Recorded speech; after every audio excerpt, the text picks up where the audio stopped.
Yo, this is from Pantilla in the day, Amasasi gafuusa amasasi emonde efuuse emmondo bantu basatu sofa abaakafa mu bbanga nga lya wiiki emu n'ekitundu awe watyo nkwanirizaako omulungi omwagalwa yeekomere ku PJ News ankaabwe ntyo nenkwebazaako gyonna gy'otussako engalo gy'osinzira okuba nga ate okakkalabya oba ng'otukenga kansubire nti oli malidaade sana yesa munnansi wa Buyindi ng'ono abadde manager wa TFC Financial akubiddwa amasasi agamutiddewo ku kizimbe kya Raja Chambers okumpi ne Parliament mu kibuga Kampala amuse abuzeewo era ng'agendedde ku boda era ngono abadde awola ensimbi eri abantu ab'enjawulo abadde manerenda gwe basse omuyindi oyo naye ng'amukubye abadde mu full uniform eya poliisi nga n'emmundu gy'akutte ya poliisi gwe yeetaze okuba ng'olaba katambi k'ettemu lino jangu mu box yange ojja kuba ng'ate okafuna bulambalamba ate nga gwalina enamba yange ku WhatsApp status gye kali nnyo nnyini ddala wabula ng'ate bwe tuvaayo eyo abasaabaze abadde batambulira mu bbaasi eya Trinity ng'eno yabadde eva Kigali okudda e Kampala abagudde ku kikangaba oluvannyuma lwa musaabaze munnaabwe okuba ng'ate akutukira mu bbaasi eno era ng'omulambo gwe gwaggiddwamu poliisi ne guba nga gutwalibwa mu ggwanika mu ddwaliro e Mbarara. Eyo bwe tuvaayo tuzze ku mukulu amanyiddwa nga Sserunkuma John Bosco Kana Kambata yassa ng'ono ye kansala w'e Nansana ku disitulikiti ey'e Wakiso ng'ono era yakulembera abalwanizi b'eddembe ly'obuntu abeegattira mu kibiina ekimanyiddwa nga Torture Survivors Movement Uganda avuddeyo n'alumiriza abakuumaddembe okusingira ddala DPC wa poliisi y'e Nansana okumukwata ne bamuwaayo mu mikono gy'abantu baalumiriza okumutulugunya ne bamutuusaako obulabe obw'amaanyi ddala bwe bati ne bamusuula ku CPS ng'ali mu mbeera mbi ddala. Ono yakwatibwa ennaku z'omwezi nga 26 omwezi ogwokuna yasera olunaku lwali lwakusatu. Ono agamba nti abamu ku babamulanga okuvaayo okulembera abeekalakasi ku nsonga z'amabaati. Sserunkuma alaga obwennyamivu ku ngeri abalwanirizi b'eddembe gye bagenda mu maaso okuba nga bayisibwamu naddala abantu abakwata emmundu oba abakuumaddembe. Embeera y'omukyala amanyiddwa nga Evelyn Lagu yo yayongedde okuba nga ate esajjuka nga abasinga obungi bw'omasobodde okuba nga mukiraba wabula nga omukulu amanyiddwa nga Pressure avuddeyo n'agenda mu maaso okuba nga ate abaako yogera ku mbeera omukyalo ono gy'alimu.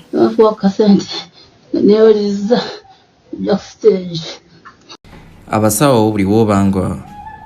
olwadde nga tebasaazula bulwadde bakulimba nti kansa ne bakuba eddagala naye ng'eddagala terina kye likola. Evelyn Lago olina ekintu kye wakola era oli kusasula and until wova ino confessing ekyo ekintu tojja kutereera. Omuntu okubeera ng'oli mu mubiri omulwadde okumala emyaka nga5 kiba kibonerezo. Katonda yandibadde yakuwanya dda. Sickness is not meant to last for long. Omuntu alina okulwalira ekinene nnyo week. Naye omuntu buli lwalwala okumala ebbanga eddene ate nga tafa ali mu kubonerera. Mumanyi kye kibulikika okubeera ng'omwego guli mu mubiri omulwadde. Do you know how you feel? Evelyn Lago kyonna kye wakola olina okwenenya. I mean you need to come out and confess. Ate manyi kyemugera gamba kano kagayi keefuula kagezi. Singa alina kansa singa yafa dda. Dda.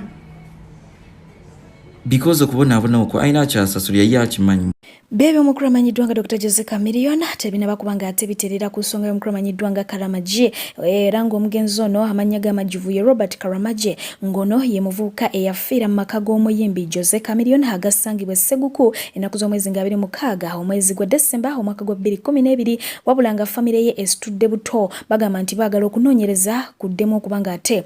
kutinka okusinziira ku mbeera nga we bagiraba. Kigambibwa nti Karamagye yali ow'emyaka 27 yayokebwa omuliro n'amafuta ng'ate munange gaali ganyonyi wabula ng'omulambo gwe gwasangibwa nga teguli mu ngoye ate nga gusibiddwa emikono ky'ekintu ekiviiriddeko ebibuuzo ebingi. Awo ne basinzidde ne bagamba nti okunoonyereza kuddemu kukwajje wabula nga Ssaabawaabi wa gavumenti asuubizza nti bunnambiro okunoonyerezebwa kugenda kubanga ate kuddamu okwajja ku nsonga eno. Ate ye omukulu amanyiddwa nga Yoweri Kaguta Museveni avuddeyo bw'atyo n'awakanya ab'eŋŋanda z'omugenzi abadde wadde minisita omubezi ow'ebyemirimu amanyiddwa nga Okel Charles Engola ono nga yakubwa amasasi wiiki ewedde. Ab'ekika kino jjukira nti babadde bavuddeyo nga baagala famire y'omugenzi Sabit Private Wilson ebeere ng'ate ekola ki esasula okusinziira ku buwangwa bwabwe, wabula ate ne bamala ne bavaayo ne bagamba nti bakoze ki babasonyiye. Kati nno wano Museveni wasinzidde n'alagira amagye ga UPDF okuba ng'ate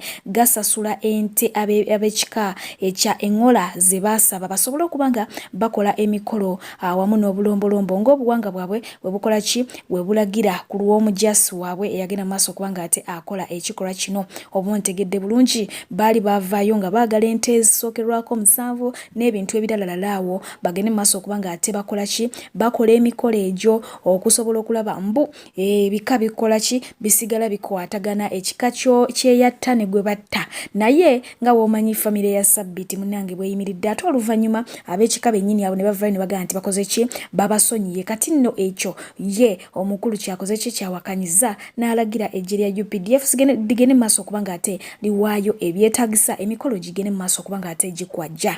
Ate byo ebyamabaati nabyo tebinaba kubanga ate biggwa era nga wenjogera omuyambi wa Ssaabaminisita Florence Nampijja amanyiddwa nga Bright alinaitwe ayitiddwa ekitongole ekinoonyereza ku buzzi bw'emisango ekya CID annyonnyole engeri gye yafunamu amabaati agaali agawererako ddala 2,000 ku lwa mukama we kyokka nga ye azze abyegaana enfunda eziwera ngamba Nampijja. Bino bwe bijjidde nga baminisita abawererako ddala ab'enjawulo okuli Mary Great Kituntu, Agnes Nandudu, Amos Lugolobi bamaze okuba ng'ate baloza ku bukambwe bw'ekkomera lwa musango gwe gumu. Yo embeera eyongedde okuba ng'ate eyonooneka mu by'entambula ku luguudo lw'e Masaka yasa oluvannyuma lw'okuba ng'ate munange awo ku River Katonga awo byonooneka ka bridge kamaze okuba ng'ate kabulukukamu akagatta Kampala ku Masaka. So awe batyo we bali naye nga waliwo omwami agamba nti ye muyizi w'omukulu amanyiddwa nga Tikyalumbuye yayogera ku mbeera eno era nga yagyogerako omwezi gwali gwakuna. Yes, kakati ebigambo bye byaliwo biti. Ayagala basime nga bafunza oluguudo lugwemu olwa Masaka Road. Nti basime mu kiseera kino bongezeemu amaanyi basime nnyo. Museveni nga yateesa. Tebulaba nga munda bange yasiimuuse. Namwe bugenda kucha musiimuuke nga bwe nakibagamba juzi ku by'e Rwanda. Simwe mukatambuza nga gashumba amaze biteekayo byogera. Simwe mukatambuza kati kwekyo mmwe bakwerege kubanze nakimanya bukyali n'ekyalwera Masaka Road mwe mujja okukwerega ne NTV yammwe. Bayinginiya bamaze dde okubala oluguudo lwa Masaka Road lugwemu. Ennyanja ejjule nnyo Masaka Road agwemu. Lwaki agwamu? Museveni afune ssente ezikola oluguudo alulekewo. Ate yo omugenzi Yisima ate banna bakubanga bamuganya kwebaka mirembe oluvannyuma lw'akadamu omu ku mukutu gwa TikTok okuvaayo bw'atyo n'ategeeza nga omugenzi bwe yamuloosezza ng'amulaga abaamutta era nga ku bano kuliko Bindeeba wa Precious Remy n'omukulu amanyiddwa nga Barrister Timo. Kake ngambye yandaze abantu 3 obu nga simutegeera nyamugamba ono simutegeera nangamba ojja kumutegeera naye bwe yandaze ekifaananyi gayabadde mungu nga alina akanyama okitegeera mpulira bibyo. Owokubiri nandaga ekifaananyi kyabaddeko Bindeeba oyo wa rape oyo bbaawe nze golabana ne Bindeeba simulabangako face to face wabula mulaba ku TikTok. Owokusatu nandaga ekifaananyi kyabaddeko Barrister Timo. That is all.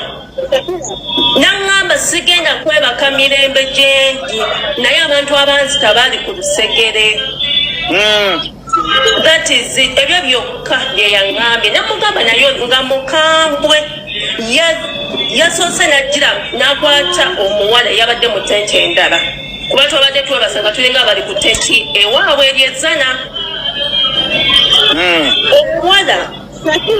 we gwakutte yabadde mu tenti ndala nga ffe twebase mu tenti ndala okitegeera kati omuwala ne bamuleeta wendi omuwala be bamuleese wendi nangamba nzize gy'oli namugamba omwamba kinze atali wa kika nangamba njagala onyambe nkuyambe konze nkuyambe muti nangamba banzita naye siina mirembe okitegeera so byebyo byeyaŋŋamba olw'amazimunda omwabadde bamuzeeyi baani b'omugenzi taata wa isima nze nensigala mu tenti bwe nabaddemu nenzamu neneebaka naye nabadde nakeebaka bwenti isima mwenyini yejjidde naye ngali ku mukono gwange ogwa kkono ngali ku abantu banzita kunze bantu ki n'abandaga nga abantu benkugambye awo n'abandaga era olw'amazze naye yazze ayambadde empale yabadde ya black nga kuli ekikalu ne oba ye blouse ey'emikono emiwanvu yabadde ya white ng'asibye nettayi ng'akutte ne tasbih mu ngalo naye yabadde ku mukono gwange kono nze mbagamba bino ebintu naye nze sayidi eno ennuma like ninga okuloka wakitegeera ebyo byebiri eyo mu nsi z'emyoyo naye ng'ate tuzzeeko essayidi eno yassawo omukulu amanyiddwa nga Muzeeyi Jemba nga bw'omulengerawo mu katambi yabadde asota kalundaganya ke naye nga ba social media inlaws tebabadde bamativu n'embeera eno nga bagamba nti omwami ono yakozesebwa nnyo ba YouTubers ate ne batagenda mu maaso kubanga ate bakola ekyamakulu mu bulamu bwe.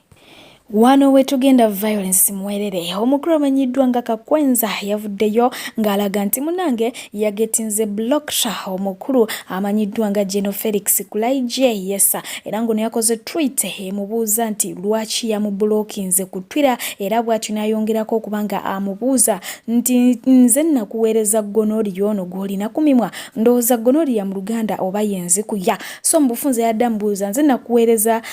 yenziku eno gy'olina kumimwa ate nga ye omukulu amanyiddwa nga Ofono Opondo bw'atyo naye yayambalidde Kanale Mugume entabwe kwe yavudde sinagitegeera naye nga nje kubanga ate mbikutussako yamugambye yawandise n'amugamba nti gwe Kanale Mugume olowooza okusoma amawulire ku NBS kikufuula oba kikukakasa okuba nti olina amagezi mu bufunze Kanale Mugume yandibanga alimu akawuje ate nga ye omukulu amanyiddwa nga Patrick Mukasa ono naye avuddeyo n'atutegeeza ebiri ebusiya abebusiya munajulira yagambye nti yagenda maaso kubanga ate awerekerako mukwano gwe busiya okubanga munage baziika maama we mukwano gwe yali afiiriddwa wabula agamba nti bapaakinga emmotoka walawalako eyo mu tawuni y'ebusiya era distance yasigalayo ne bagikalakatawo naki na boda borders okitegeera era nga distance eyo yali eweza kilometers eziwerako ddala 10 wabula agamba nti mu kulekayo emmotoka emabega mukwano gwe yamugamba nti ffe waffe kasita balaba ku muntu nga akulaakulanye naddala nga muvubuka batandikirawo okumuloga saakira takolaki tagenda wala abebusiya kituufu ekyo tubeere ng'ate banange tusanyukirako oba Emeka Collins yassa emikolo twagiraba era twagirya gyonna nga bwe mwagiraba naye nga amawulire amalungi gali nti basuubira tata tusuubira ne mama tusuubira wabula ng'ate ye omukulu amanyiddwa nga Bebe Cola ono ye ndowooza awatali Bobi Wine ye taliiwo yavuddeyo bw'atyo n'agenda maaso okubanga ate ategeeza nti ebimunyiza ku mukulu amanyiddwa nga Bobi Wine kwe kubanga munange ennyimbe oba okufiirwa akufuula political nti watuuka eyo mu kuziika agenda maaso okubanga ate ateekayo byabufuzi ate nga munange kwandibadde kola kikukaaba na kwogera ku mugenzi kyokka bwe tudda ku mukulu amanyiddwa nga Eddie Kenzo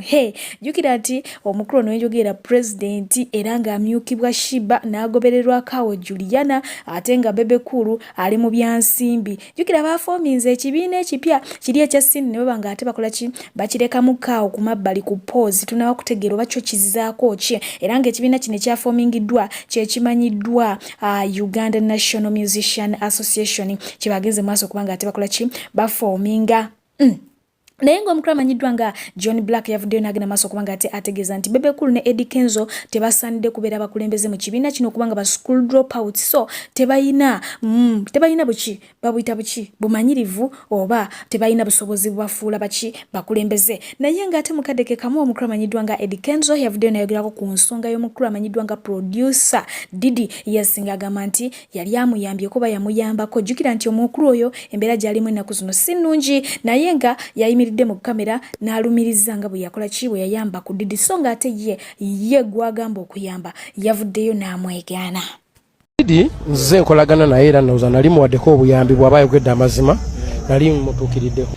The thing is omuntu bw'olimba obeera nga sse kati bw'okeera ku makya n'olimba nze nyina omwana alowooza nti no Eddie Kenzo yampa millions abantu balowooza nti Eddie Kenzo wampa millions kubanga gw'okyogedde Eddie Kenzo tompanga yadde akakadde tompanga yakadde emitwalo 5 juzi bwe nali mu ddwaliro nga nfa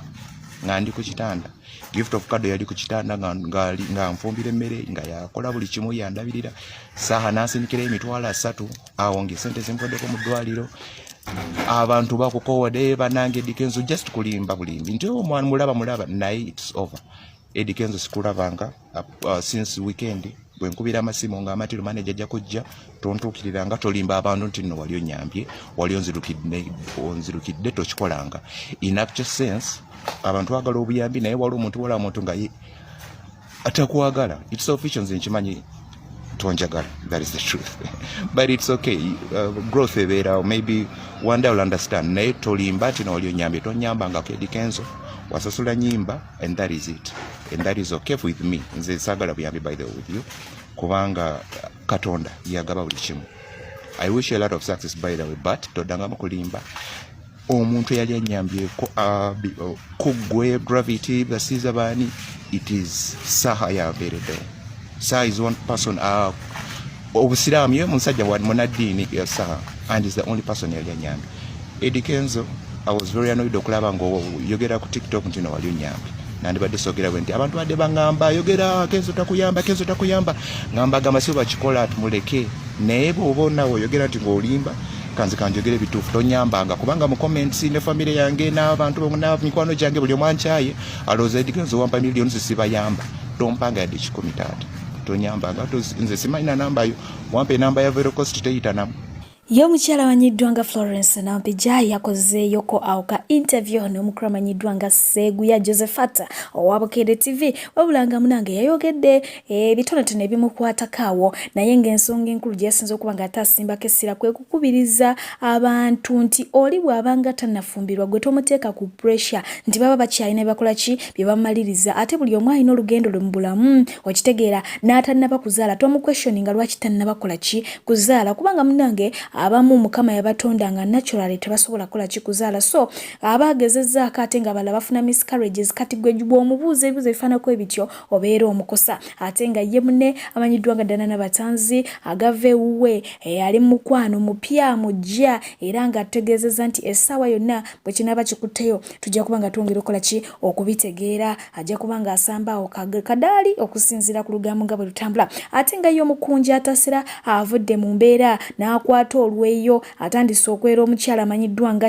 King Shiba jukira nti ono yamusanga mu mbeera etaali nnungi eya street n'amugjayo n'akyusa obulamu bwe era nga badde batandise n'okukola music wabula nga tukimanyi nnyo nti omukyala ono mulwadde era ali ku ddagala era nga byonna mukunja yakola ki yabikola wabula nga wenjogera omukyala ono yebbirira n'agenda okunywa omwenge ekintu ekimuviirako kubanga ate akosa obulamu bwe so mukunja bw'asinzidde naga nti awulira atandise okkoowa atendewaliddwa gwetaaga okuba ng'otegeera story eyo yonna kyekyaviiriddeko Shiba okufuluma mukunja nga amukunya genda bugenza ku YouTube ya mukunja ojja kuba nga ate olaba story yonna nga bwetambula. Ate yo mukyala amanyiddwa nga Mona yessa bw'atyo yavuddeyo n'abeera nga ate munange ategeeza bakadama buli omu awulira nti yakosebwa mu katambi n'akawanikako ko waneeno mwana tunti musonyiwe kubanga ate yakatemamu ye yatema obubi naye nga si ye information bwe yali alina kye yali agezaako kubanga ate adelivaringa ate munange ne batemamukko bali bye bakola ki bye baagala naffe bitukola ki bitwawanika so abagambye nti ali very sorry about that ate bwe tudda ku mukyala amanyiddwa nga Julie Hart Sekajugo ono bamutadeko audio eri yennyini enkambwe ng'erimu ebigambo ebiswavu okukamala naye ng'ate byonna biragambo byamwogerwako bba okusinziira ku oyo eyabadde abyogera oba okitegeera nti bba ye yesitula n'agenda n'abyogera kwoli ng'era munange yamujolonga bubi nnyo nga bw'okiwulira nga talina njawulo n'omusumba eyategeeza nti mukazi we yakola ki yali akulukuta ebintu ebifaanako ebityo eby'omu kisenge so awo we tuli naye ng'ate Taji wa Juliana Kanyomoze olunaku lwali lwawezezza emyaka 3 ba social media in-laws bangi bafubye okulaba munnange nga bategeera omwana ono butya bwafaanana naye Juliana ekyama yakola ki yakyesigaliza olunaku lwabadde lwa Glow omukulu amanyiddwa nga Solongo Elias Lukwago bw'atyo n'abanga ate asala keeki ng'ajaguza amazaalibwa ge naye omuntu eyasoose ofuna keeki oba abantu abasoose ofuna keeki be bakuumi aba babeera n'enkwata ki n'emmundu so ezo zimugemera wala be basoose ofuna keeki ebintu byakwebereramu naye ng'ate esaidi eno ye Martha Mukisa yakikubye dda wenjogera Freedom City yajudde abantu bali mu kubanga ate badigidamu eruyeyo jukira nti omukyala amanyiddwa nga Kapakati yavaayo n'ayogera bingi awo naye nga kyolina omanya yali stunt ono watuse Freedom City yekubisiza ekifaananyi naga nti nze ntuuse Martha Mukisa n'amuddamu nti my woman my everything ate ye n'amuddamu nti shine brighter okitegeera so kiraga nti byonna byali bipange by'okubanga ate beevuma basobole kubanga munange sina kwevuma actually ebya Kapakati okubanga alaga nti Martha tagenda kumalako basobole okubanga show bagipulinga out which ekibayambye okitegeera naye nga ina kubanga mbasibula sijja kwerabira kubajukiza nti R&B at your services yongera okubanga otuwagira leta wana ebintu tutwalire mami tutwalire daddy tutwalire abaana tutwalire omukyala tutwalire abenganda abakona ab'emikwano bonna ina kubanga tekulekera neno tamale nga naye akola ekiraamo musule bulungi naye nze bwe munaba munzita emmotoka yange temugyonoona sipasiyo yange temugikubanga amasasi mujje muŋŋambe bulungi Junior tuzze kutta bambi munzikirizanga n'ensiibula maama wange mumpanga akakisa gatemumwe n'ensiibulanga maama wange nze njagala ebintu bibiri nga munzita temukuba mmotoka yange masasi mmwe muŋŋa Junior vaamu nja kuvaamu mumpeeyo sekendi egyo nsiibule maama wange mubulye n'ekisumuluzo ky'emmotoka wenkirese awo munzite mbagaye mukube ate bwe munaaba munkuba amasasi temunkubanga buli wamu munkuba amasasi abiri gamala nituyize kunnyononerako magazini tumbaavu wataayu kiki kyoliko onfudde tageti tuli kyankwanzi tukola tageti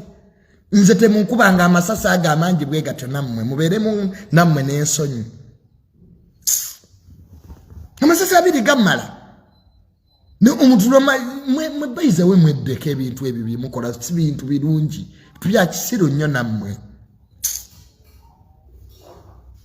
ba amasasi abiri ku mutima senafu sisiro jokale si byamuzannyo nammwe bya kisirusiru munomumalirako magazini kiki ennyo ofaaki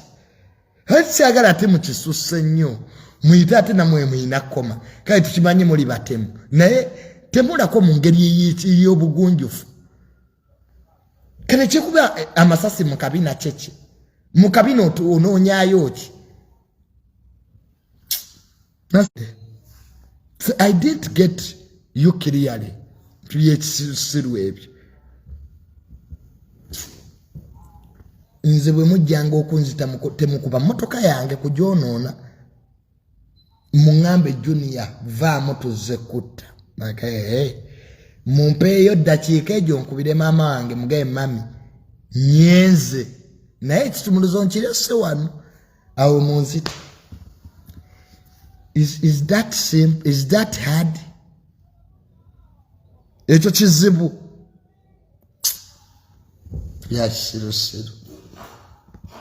nze natiise nenga kati sikyatya nakuti kubanga kati otuuka nogoba neewo obutwa noga naye hedda abatemu baalinamu ku mpisa